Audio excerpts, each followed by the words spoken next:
We've all seen the image of the laughing Buddha. He was actually a real Zen monk who lived in China about 1,000 years ago. And he was famous for being very jovial. And he would wander from place to place. And he carried with him a big sack carrying all kinds of goodies in it. He would stop on the wayside and all the children would come running to him, and he'd give from his sack something nice, some little gift, something or the other to all the kids, and they would love it. In a way, he created these kind of playway kindergarten schools wherever he went.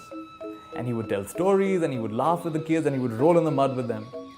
And there was a Zen scholar who saw this behavior and said, what kind of behavior is this? This is not the way monks are supposed to behave. He's wearing his clothes so loose they'll drop off any time. He's carrying this big fat bag. What kind of behavior is this? He's most un-monk-like. So this scholar said, people like him are spoiling the true teachings. He decided to confront him.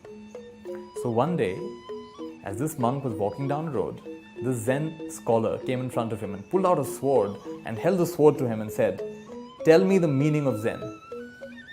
And you know, this laughing Buddha, as he was called, always smiling, suddenly stopped smiling. And he released this big bag he was carrying. Loud sound. And then he smiled again. The scholar was still not fully impressed, so he said, how does one realize Zen? And he picked up the bag and put it on his shoulder, turned around and started walking away. And the scholar realized he's in the presence of greatness, that he'd made a big mistake. He threw his sword away and went and asked for forgiveness.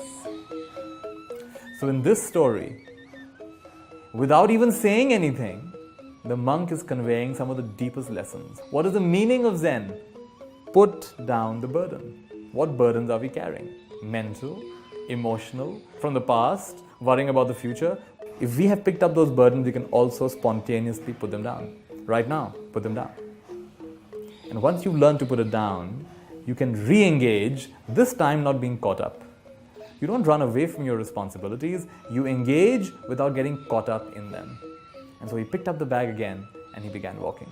So in this way, this monk who appeared to be very jovial and superficial and just fooling around, turned out to be someone who was deeply wise. And that deep wisdom did not take away his playfulness. So we can be very much connected to ourselves and we can also be very playful.